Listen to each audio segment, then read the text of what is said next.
Kajina ng'ayogerako ne bannamawulire ategeezezza nti abakozi bonna bafuumuddwa mu kitongole era ng'eno y'emu ku nkola egenda okulongoosa emirimu n'empeereza mu bantu.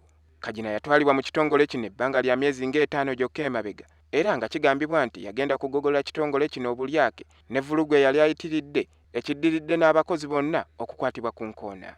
Boodi ya Uganda National Roads Authority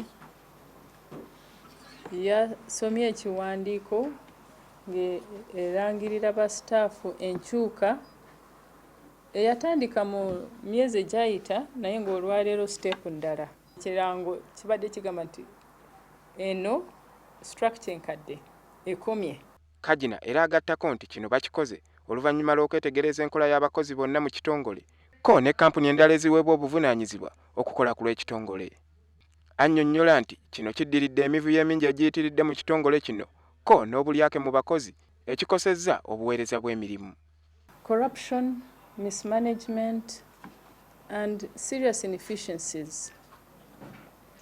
And so this restructuring is not only dealing with the staff shortages but also staff performance issues.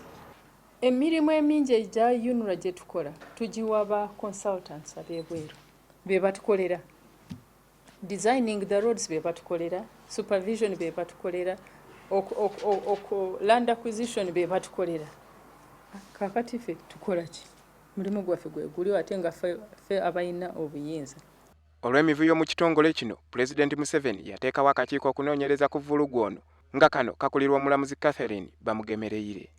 Mu nkola eno ekitongole kiteekateeka okuyingiza abakozi abasukka mu 1,000 okulaba ng'emirimu girongooka ko n'obuweereza eri abantu. Andrew Kagwa, WBS TV, Kampala.